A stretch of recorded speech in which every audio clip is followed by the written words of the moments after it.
नमस्कार, आप देख रहे हैं अर्थ न्यूज़ नेटवर्क को। मैं आपका होस्ट आमिर सुहेल खान। रियासत जम्मू कश्मीर की अगर सियासत की बात की जाए तो अलग अलग चेहरे सामने नजर आए। एक तरफ अगर बात की जाए काफ़ी सारे दिग्गज नेता सामने नजर आए, और वहीं दूसरी ओर अगर बात की जाए आवाम के लिए भी ये बात बहुत ही ज़्यादा मुश्किल थी कि वो अपना किसे कीमती वोट दे के चुने जो रियासत जम्मू कश्मीर की तरक्की और भलाई के लिए काम करे। क्योंकि आज से पहले काफ़ी सारे वादे किए गए, काफ़ी सारे खुलासे हुए और आवाम ने भी इन सब चीज़ों पर भरोसा किया, यकीन किया और अपना एक ऐसा कैंडिडेट चुना जिन्होंने रियासत जम्मू कश्मीर की तरक्की की बात तो की, लेकिन फ़िलहाल वो चीज़ें सामने नज़र नहीं। और इसी सब पे मेरे साथ आज बात करने के लिए नम्रता शर्मा जी हैं जो कांग्रेस से जुड़ी हुई हैं, और मेरे काफ़ी सारे सवालात हैं इनसे। मैं जानना चाहूँगा मैम, मेरा आज जो पहला सवाल है आपसे वो ये है कि जो कांग्रेस का मैनिफेस्टो है वो क्या है? कांग्रेस का मैनिफेस्टो एक बहुत ही आप मान सकते हैं, एक तो हमारी पार्टी ने कहा कि वो हमारे लिए संकल्प पत्र है जिसमें हम सिर्फ वादे नहीं करते, जो भी वादे कांग्रेस करती है उसे पूरा करने का काम किया जाता है, और ये हमारे लिए एक संकल्प रहेगा कि हम उन वादों को पूरा करें। मैनिफेस्टो में सबसे पहले तो एक विमेन के लिए जो हमने देखा कि जो मोदी सरकार है वो बिल्कुल महिला विरोधी रही, उसी के अगर हम देखें कि आज कांग्रेस ने एक ऐसा मैनिफेस्टो जारी किया है जिसमें 33% आरक्षण की बात की गई है लोकसभा और असेंबली के अंदर। ये बहुत बड़ी एक अचीवमेंट रहेगी जिसको बहुत ही सालों से एक हमारी मांग रही थी महिलाओं की कि हमें आरक्षण दिया जाए असेंबली और लोकसभा के अंदर। ये कांग्रेस ने कहा है कि अगर कांग्रेस सत्ता में आती है तो वो आते ही यहाँ पे उसके साथ साथ महिलाओं को आरक्षण हमारी जितनी भी जो हमारी नौकरियां उसमें भी रहेगा, स्टेट के अंदर और सेंटर के अंदर। तो ये बहुत बड़ी एक अचीवमेंट है महिलाओं के लिए। मानते हैं मैम, ये बात हम मानते हैं, लेकिन अफसफा पे बात की जाए, अगर कांग्रेस के एंटी भी कुछ ऐसे मैनिफेस्टो में लिखा गया है कि ऑपोजिशन वालों ने ये जो मैं अफसफा की बात कर रहे हैं, ये सिर्फ मीडिया द्वारा एक ध्रुवीकरण फैलाया जा रहा है कि अफसफा पे ऐसी कोई बात। उन्होंने कहा इस पे एक पुनर्विचार किया जाएगा। पुनर्विचार उसको और स्ट्रेंथन करने के लिए भी हो सकता है, लेकिन वहाँ पे ये भी सुना गया कि रिव्यू किया जाएगा। रिव्यू का क्या अर्थ है? रिव्यू का मतलब है कि उस पे उसका एक आलंकन किया जाएगा कि उसमें क्या खामियां हैं, किस तरह से उसको पूरा किया जाए और स्ट्रेंथन फौज को किया जा सकता है। आप इसको हमेशा एक नेगेटिव परिचय में क्यों लेते हैं? इसका मतलब है कि उसको दोबारा रिव्यू किया जाएगा, उसमें कोई खामी है उसको। आज जो मैनिफेस्टो होता है वो डिजिटल होता है, वो डिजिटल पहुंच चुका होता है, आपने भी पढ़ा होगा। उसमें क्या आपने अफसफा के लिए पढ़ा है? मैंने बिल्कुल डिटेल्ड अफसफा को पढ़ा, और अफसफा के लिए ये कहा गया कि किसी भी निर्दोष को नहीं मारा जाएगा, कोई एक innocent will not be killed. अगर कोई बंदा जो पाया जाता है कि वो टेररिस्ट एक्टिविटी में शमूलियत करता है तो उसको बिल्कुल उसी तरह से डील किया जाएगा जिस तरह एक टेररिस्ट को किया जाना चाहिए। और फौज को और स्ट्रेंथन करने जाने की बात की गई है। GS हमारा ये रहा कि हम फौज का जो बजट है उसको और बढ़ाएंगे। तो ये हम चाहते हैं कि फौज और ज़्यादा सक्षम हो और ज़्यादा अच्छे से काम करे। आपने देखा पिछली बीजेपी भाजपा की जो सरकार रही उसकी नीतियाँ ऐसी रही कि उसने फौज को, जो फौज का बजट था उसे काफ़ी कम किया, वेयरएज कांग्रेस का ऐसा बजट है जो उसको और स्ट्रेंथन करेगा। मैम, यहाँ पे इसी मैनिफेस्टो के अंदर सिलेक्शन लॉ की बात की गई, A124 की बात की गई, और A124 की जब बात की गई अगर सिलेक्शन लॉ को आप हटा देंगे तो किस तरह से एक अपराधी को उसकी पनिशमेंट मिलेगी? जो देश विरोधी नारे लगाएगा क्या उसे भी कांग्रेस छोड़ देगी? बिल्कुल नहीं। आपने देखा Congress tooth and nail fight करती है टेररिज्म के खिलाफ, ये हमने करके दिखाया। आज वहाँ पे तो हटाने की बात की जा रही है। बिल्कुल नहीं, उन्होंने ये नहीं कहा कि हम बिठाएंगे, उन्होंने कहा कि इस पे पुनर्विचार किया जाएगा। पुनर्विचार का मतलब है अगर ऐसी चीजों पे पुनर्विचार करोगे जिन चीजों का इस वक्त कौम के साथ टकरार है, उन्हीं चीज़ों पर आप पुनर्विचार करोगे तो फिर सियासत को आगे कैसे बढ़ाओगे? देखिए, ये आज से पहले 6 स्टेटों में लागू किया जा चुका है और आज भी वहाँ पे ये मौजूद है। असम ले लीजिए, अरुणाचल प्रदेश ले लीजिए, इससे पहले पंजाब में भी था।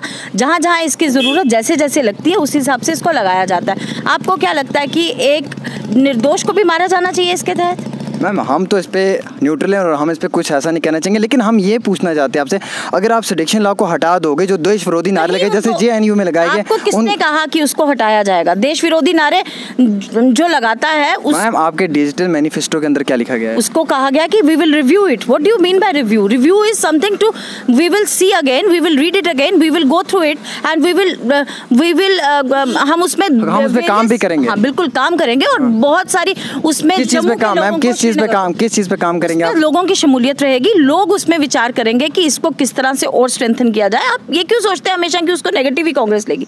आज भाजपा के अंदर मीडिया, मैंने देखा है, भाजपा के हाथों में खेल रहा है और भाजपा इस तरह से काम कर रही है कि हम ही सबसे बड़े देशभक्त हैं, जबकि कांग्रेस ने देशभक्ति अपने कारनामों से करके दिखाई है। आपने देखिए हमारे 2 प्रधानमंत्री इस देश की सेवा में और देश के टेररिज्म के खिलाफ लड़ते हुए शहीद हुए हैं। हमने एक अपना मुख्यमंत्री खोया पंजाब का। तो हमसे ज्यादा देशभक्त या हमसे ज्यादा टेररिज्म को फाइट करने वाली सरकार ना कभी आई है और ना कभी आ सकती है, इसमें कोई दो राय नहीं। लेकिन सेडिक्शन लॉ की यहाँ पे बात अगर की जाए, जिसको आपने थोड़े से अल्फाजों में बयान तो किया, लेकिन फिर से कहीं ना कहीं इस चीज़ को टाल मटोल भी कर दिया गया। लेकिन सेडिक्शन लॉ पे अगर किसी भी तरह से हम बात करें, बात तो फिर वही आती है ना कि देश विरोधी नारों पे बात पहुंच जाती है। आपको मैं बताना चाहती हूँ, आप आज चलिए पीछे 2000 हम लेते हैं, 2014 की बात करते हैं, जब एजेंडा ऑफ अलायंस बना, पीडीपी और बीजेपी जो आज देशभक्त पार्टी का होने का दावा करती हैं, एजेंडा ऑफ अलायंस में ये साफ था कि ये एफस्पा को खत्म करेंगे और इन्होंने उसको डाइल्यूट किया। कितने सारी चौकियां हमारी कश्मीर से हटाई गई। ये बात और है कि उसको आज मीडिया उछालती नहीं है। इन्होंने तो उसमें साफ साफ लिख के दिया था कि हम एफस्पा पे बिल्कुल एफस्पा को खत्म कर दिया जाएगा। आज महबूबा मुफ्ती कह रही है ना कि भाजपा का तो ये एजेंडा ऑफ अलायंस पे शामिल था। वो तो कहती थी हम हुर्रियत से बात करेंगे, हम जेकेएलएफ से बात करेंगे। उनके दौरान 2000 आतंकवादी छोड़ा गया।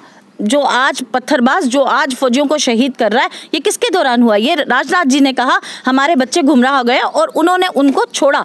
आज आपके पास वो वीडियो वायरल है, आज जब प्रधानमंत्री जी जिसमें कह रहे हैं कि हमारे दौरान, ये हमारी सरकार है जिन्होंने 2 फौजियों को FIR लगाई। ये पहली बार हिंदुस्तान के अंदर हुआ कि 2 फौजी के खिलाफ FIR लगी गई। तो सेडिक्शन लॉ को कांग्रेस नहीं, सेडिक्शन लॉ को तो ये खत्म कर चुके हैं भाजपा वाले। ये किस बात का दावा करते हैं? कांग्रेस तो उसकी और मजबूती, कांग्रेस टेररिज्म को फाइट करने के लिए और ज्यादा अपने हम लोग बिल्कुल डिटर्मिन्ड हैं कि हम टेररिज्म को बिल्कुल टूथ एंड नेल फाइट करेंगे और उसको खत्म करेंगे। बीजेपी ने तो अपने मैनिफेस्टो में सीधे सीधे अल्फाजों में बयान कर दिया कि वो 35 और 370 को हटाएंगे। आपका क्या स्टैंड रहता है? अगर कांग्रेस आई, क्या कांग्रेस भी हटाएगी? देखिए 370 और 35 है, इनका आज का नहीं, आप इस मैनिफेस्टो नहीं, आप इनके पिछले कितने भी मैनिफेस्टो देख लीजिए, ये एक संविधान, एक निशान, एक उसकी बात करते रहे। लेकिन आप सब ने देखा कि पिछले 5 सालों में ये 2 झंडे लगा के, 2 निशान लगा के घूमते रहे। इसमें कोई बीजेपी के सिर्फ ये झूठे एक लोगों के पास जाने के लिए, चुनाव में जाने के लिए एक उनके लिए बहाना है। 35 और 370 वो इसको हटाना नहीं चाहते, उनके मन में ऐसी कोई मंशा नहीं है, वरना उनको पूर्ण बहुमत की सरकार उनकी राज्य के अंदर थी, पूर्ण बहुमत की सरकार उनकी केंद्र के अंदर थी, यहाँ भी उन्हीं की सरकार थी। आपका क्या स्टैंड रहता है कांग्रेस का? बात करते देखिए 370 के खिलाफ तो उन्होंने हल्फनामा जाहिर दिया है अपना सुप्रीम कोर्ट के अंदर, वो कैसे हटाएगी इसको? वो पीडीपी के साथ थी ना, जहां हल्फनामा दिया गया कि 370 को स्ट्रॉन्ग किया जाएगा। तो बीजेपी की चीजें यही, आपका काम यही है कि आप अपने माध्यम से ये चीजें लोगों को बताएं कि उनका दोगला चेहरा लोगों के सामने लेके आए। मेरा मानना ये है कि 370 और 35 से, ये बात हम मान लेते हैं आपकी, लेकिन कांग्रेस का क्या स्टैंड है 35 से और 370 पे कांग्रेस का?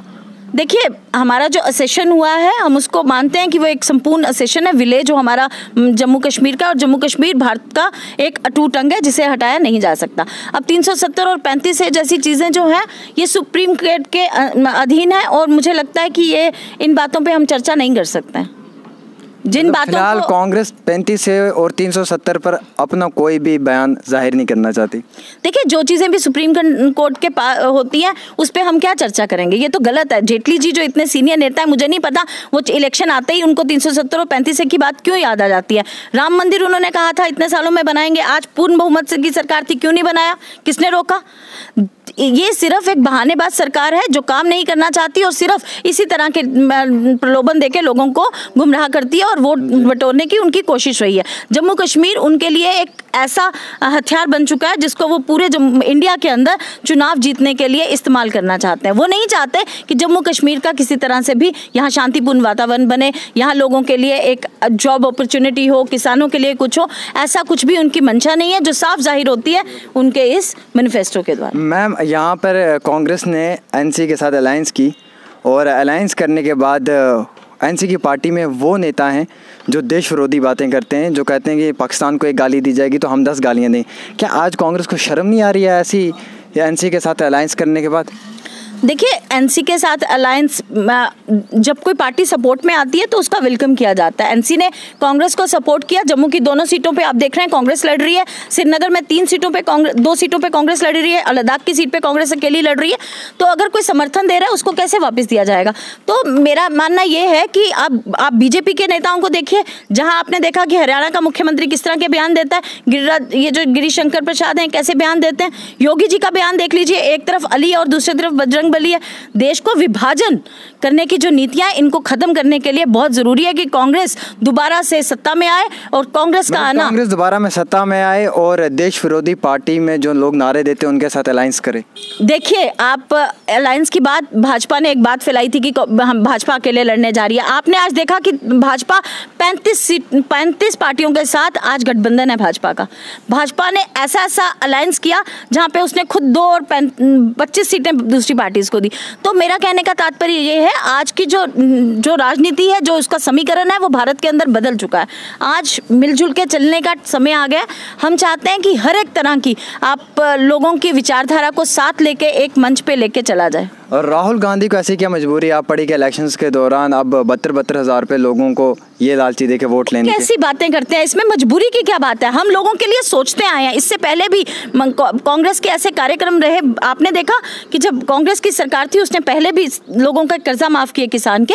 हम चाहते हैं कि जो लोग गरीबी रेखा से नीचे हैं उनका समांतर स्तर बढ़ने, और उसके लिए हम कार्य करते रहे हैं पीछे भी। उनका स्तर ऊंचा करने के लिए जो बिलो पॉवर्टी लाइन रहे हैं उनको वो ताकि APL हो जाए, ताकि अबव पॉवर्टी लाइन है। इसके लिए हमारी इस तरह की स्कीमें पहले भी थी, और आज हमने ये जो न्याय स्कीम लाई है, ये बहुत ही एक अच्छी स्कीम है, जिसको आप ये 15 लाख जुमले की तरह नहीं है। ये एक ऐसी स्कीम है जिसको लोगों तक पहुंचाया जाएगा, और लोगों को, और उसको पहुंचाने के लिए हमने ये भी तय किया कि एक बंदे को रोजगार दिया जाएगा ब्लॉक लेवल पे, जिसको सेवा मित्र का नाम दिया जाएगा, जो ऐसी स्कीम्स जो गवर्नमेंट द्वारा लॉन्च की जाएंगी उसको लोगों तक पहुंचाने का काम करेगा। ब्लॉक लेवल पे उस बंदे की नियुक्ति की जाएगी। तो ये बहुत बड़ी उपलब्धि है। इसको आप ये मत मानिए कि कोई राहुल गांधी जी ने 72 हज़ार की बात की।